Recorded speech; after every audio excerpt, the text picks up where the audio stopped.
দিন কায়েমের কথা করলে কয় যে ওমা তা তো রাজনীতি করে। তোমার জন্য আমার কোনো আলোচনাই নাই, তুমি বুঝো নাই, তোমার জন্মও তুমি বুঝো নাই, তোমার আল্লাহ বানাইছে রাজনীতি করার জন্য। ইন্নী জাইলুন ফিল আরদে, খেলাফত ইটসেলফ এ পলিটিক্যাল ওয়ার্ড। তুমি রাজনীতি জানো না? তোমার কোন জিনে পয়দা দিছে? তোমার কোন মালাইকায় পয়দা দিছে? তোমার তো বানানো হয়েছে খেলাফতের জন্য। কথা কি বুঝো? তসবিহ পড়ার জন্য তোমার বানাইছে। ফেরেশতারা বলছিল তো আল্লাহ আমরা তো তসবিহ পড়ি, নাহনু নুসাব্বিহু বিহামদিকা ওয়া নুকাদ্দিসু লাক, ক্বালা ইন্নী আ'লামু মা লা তা'লামুন। তোদের কোনো আকল নাই। সুবহানাল্লাহ। খেলাফত কি জিনিস তোরা কি বুঝোস? তোদের কাজ হলো তসবিহ তাহলিল, এগুলোর ভিতরে থাক। আর তুমি এখন ওটাকে তসবিহ তাহলিলের ইবাদত বুঝছো। তোমার কি জন্য বানাইছে ওটা তুমি বুঝোও নাই। আমাদের এমন একজন ইমাম লাগবে যেটা রাজনীতি করে না, এর পিছনে নামাজই হবে না। নামাজ হবে না বলছি আমি। সে তো আসাধ্যতর তার জাহেল। ঈসা আলাইহিস সালাম আসে শুধু বলবেন যে যুদ্ধের জন্য তৈয়ার হও, এই প্রথম লফজ। ইমাম মেহেদী জাহের হওয়ার পরে বলবেন যে যুদ্ধের জন্য তৈয়ার হও, জিহাদের বায়াত করো। নামাজের বায়াত চলবে না, রোজার বায়াত চলবে না, কিসের বায়াত করবে? ইমাম মেহেদী আসি জিহাদের বায়াত করে। ঈসা আলাইহিস সালাম নামাজের সালাম ফিরাবেন, আসরের নামাজে দাঁড়াবেন, বলবো যে তোমরা যুদ্ধের বায়াত করো, দাজ্জাল কোথায় আছে? তোমার কোনো খবর নেই। তুমি তখনও বলিও আমার তো কিছু তসবিহ আছে, বাকি আছে, তুমি পড়বে তসবিহ গুলো। তোমার তো আর কোনো কাম নাই, তুমি বুঝোও না।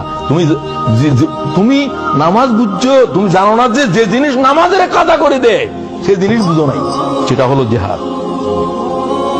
খন্দকের যুদ্ধে রাসূলুল্লাহ 9 ওয়াক্ত নামাজ কাজা হয়েছে। সুবহানাল্লাহ। তুমি নামাজ বুঝছো, নামাজের মুলতবি করে দিয়েছে সেটা বুঝছো? তুমি তোমার মৌতের আগেও বুঝতে না। তুমি তোমার নিজের ধারণা যে তুমি বুঝে ফেলছো, তোমার চিকিৎসা নাই। হাকিমকে জিজ্ঞাসা করে কার চিকিৎসা নাই?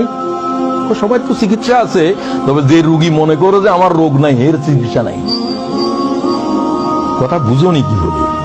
যে বলে আমি বুঝে ফেলছি, তোর চিকিৎসা নাই, তুই এই অজ্ঞতা নিয়ে কবরে যাবি। চিকিৎসা তার আছে, তুই মনে কর আমাকে আরো জানতে হবে, আমি তো কিছুই জানি না। তোমার জন্য জানার আছে।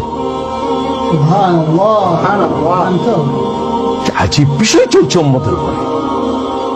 উম্মতের আলেমেরা গোমরা হয়ে গেছে, ইল্লা মাশাআল্লাহ। এবং কিয়ামতের আগে তাই হবে।